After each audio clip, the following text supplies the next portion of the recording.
Muggs ended up producing, this huge record, Jump Around. Yeah. Talk to us about making that record. I've heard that Be Real and Ice Cube might have passed on that beat. I heard Ice Cube passed on the beat, but it didn't have the horn in it yet. Mm-hmm. It didn't. It was just a ching ching ching ching ching ching ching ching ching ching ching ching ching, which is such an impossibly small chopped piece of a record that Muggs is one of the baddest cats ever. But yeah, man, he's so incredible. So he started playing it, and he was still living like in a side apartment on his aunt's house, and I was out in the driveway because the door of his place opened up, and I'm writing the rhymes on his car. I'm not even writing rhymes, just sitting there out there, fucking concocting rhymes. You know what I mean? And I was heavy into like raga stuff, like Shaba and whatnot. There's a lot of reggae influence on those House of Pain albums. Yeah, and then so in one of the rhymes, I just say, "Jump around if you love freedom, jump around if you love culture," and then I move on. Just like this kind of little shout out to whatever.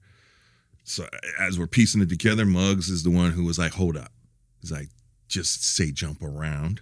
He's like, and then we're gonna say jump, jump, jump, jump, because they had just come off tour with Leaders in the New School. And they didn't have a song doing that, but Leaders in the New School would always get the crowd jumping. Right. And he was like, "This will work." He's like, "This is gonna be big." Right. And I was like, "Cool, whatever." I just roll with the punches a lot. Just let's Criss do Cross it. was out around that time. Hip hop was very jumpy. No, well, you want to know the Kriss Kross story is the reason Joe Nicolo gets shat on at the end of that record, who is the shit on him at the end. The label head of Cypress Hill at the time. We didn't know it was a diss record until we got to the end. It's like, oh, this is a diss record. Well, because what happened was Ruffhouse wanted to sign us, but they wanted to give us like a ridiculously shitty deal. And even Muzz was like, "Fuck you. I'm not letting them do that." So the next thing you know, I get called into the offices at Tommy Boy. I think all of us were in New York, the whole band. We get called into the conference room. They sit us down. And they're like, "All right, don't panic." And we're like, "What are you talking about?" They're like, "Don't panic." We're like, "Okay." And they play a record. They play a Kriss Kross record. And it's Kriss Kross. And I'm like, "What the fuck?" Right. And then it's like, "Yeah, we know what happened." And they were like, "Dude heard your record, and he fucking told this group to make a record called Jump." Wow. And we were like, "We're fucked. We're over. It's done." And Tommy Boy was like, "Nah, that ain't the narrative." They dropped our record, and that was the thing about Tommy Boy, man.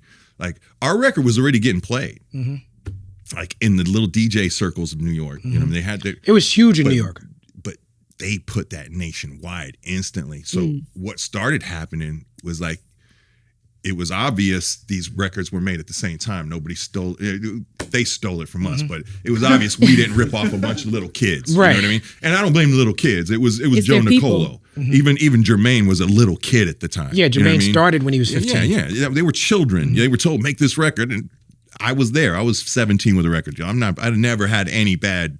You never heard me say "fuck Kriss Kross." Right. Right. Fuck them kids. Yeah, fuck them kids, man. Everlast hates the kids. But what would start happening is we were going to Nels a lot in New York when we were out there back Nels. then. And they would start playing that record. The make you jump. And then you'd hear like it would just start happening. We were like a lot. They would start playing the Kriss Kross record, and before it got to the rap, they would pull that shit off and they would throw our record. Hey, on. bro, that still works now. And I'll be DJing, so that still works now. But we were happy when we heard that. We were like, okay, all right, okay, people are. It's not killing us. You know what I mean? Right. And like the cars in the streets, we didn't hear Kriss Kross's records bumping them in New York. It was crazy. I mean, that was ill. Those were different times when like cats had like disco-worthy systems in their cars. Yeah, and like Geo Trackers and Suzuki Samurais. Crazy. Playing like, Jump Around. Did you, when you wrote that record, did you feel like it was going to be as big as it? Because it's probably playing at a wedding or a prom or something right now. Yeah. Again, no. Did I think it was going to be like Louie Louie? No. I didn't have any clue. We called it the Louie Louie in the 90s. It's Louie Louie. Yeah. It's Ozzy Brothers Shout. Yeah. It's all those things. It's a sports arena record, right? Now. Which is crazy. It's crazy. Let's not talk about that guy. Just had to go to that guy. It's Jock Jams, man. That's right. Tommy Boy did put that out. Right, Jock Jams. What were we just talking about? Oh, we were talking about. When I wrote it, did I know it was that big? No, there's no fucking way you could have. Again, hip hop was still bubbling. It wasn't a mainstream music at all yet. It wasn't. It was getting more and more consumable, and more bigger pieces of it were being consumed by the masses. But what I did know is we had cut the record, and it was okay. It was all right. Like I said, then Muggs started playing with scratches, and again, this is not. The horn on that record is, people try to speculate all the time. Like Prince tried to sue us once and we laughed him out of court. No, God bless the dead. I love Prince, but we like, dude, prove it because it's not you. It's not Get Off. Because Questlove is convinced that it's Get Off. Yeah. No, and I actually hit him on Twitter once for like, why are you, first of all, if you think it's my sample, why are you a sample snitch right now? I was like, that was some corny shit. That was some corny shit with a sample snitch. Like, come on, dude. Like, at least check with, hey, did you clear that? You know? Right. But anyways, it came right off of Divine Stylers Ain't Saying Nothing record. It's it's the horn off hit. It's not even whatever he took it from. Yeah. He uses the, there's a little note before it. There's like a little hit. And Muggs just scratched it. But when he dropped that on it the first time, it was like, whoa. That changed the whole record, you know. I imagine it was the same when they put that crazy James Brown ascending horn over the funky drummer beat in the Bomb Squad session. It was like, whoa, that's different. The Pete Rock remix really, I think, helped y'all in New York as well. Oh, I think it's one of the best remixes ever. Whose idea was that? Well, mine. Okay.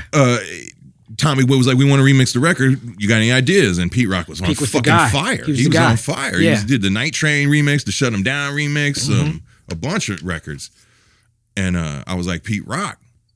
And I remember I hadn't met him yet, but he was working at whichever studio it was, Chungking or whatever other one they were the primary two studios. It was like Battery or Chungking. It was one of those. Right. I think it was Chungking. And I was like, I'm gonna pop in. I'm paying for the session. That's not out of line, right? It's just me. And I didn't run with it. It was me. I used to run around New York by myself. Right. And so I popped in and I was like, yo. And I listened to it. He played. I was just banging. And I'm sitting there waiting. I'm waiting for Pete Rock to rap. It's over. I'm like, you're not gonna rap? And I remember him looking at me like, you want me to? Wow. And I was like, because he did rap on it. Fuck yeah, I want you to rap.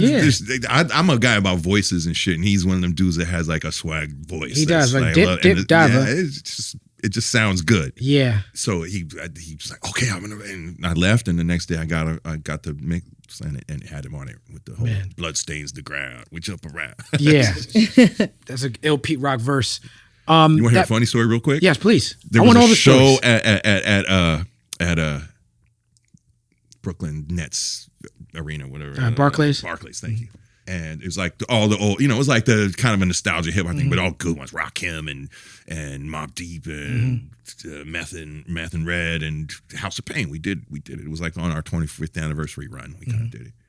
And Pete and CL played. And when I saw Pete, I was like, yo, we should bust into the remix halfway through and you come out and bust your verse. It's like, all right, cool. Wow.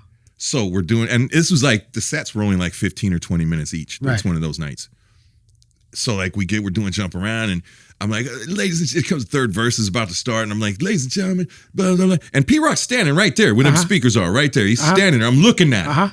And I'm like, ladies and gentlemen, one of the greatest remixes ever. I'm going to give it to you right now. Ladies and gentlemen, Mr. P Rock. And we put on the remix, and because the idea was like, you do your verse, and then I'll kick it in the third verse, we'll finish the song. Right. And it's and he's standing there looking at me.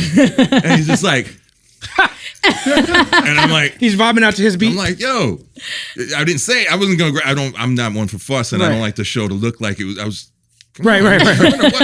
And after like 8 bars, when I saw he didn't take one step, I just kicked in the third verse. Wow. I would have been shocked if he knew that verse. He maybe that's what it was. Yeah, but when you after the sound show, like he's he like, knew the "Oh, verse? dude, I'm sorry. I was so high." Oh, he be high. Pete be high. Peak is high. I watch his Incredible Hulk, old Incredible Hulk with Lou Ferrigno, and I was like, but I was staring. I introduced you.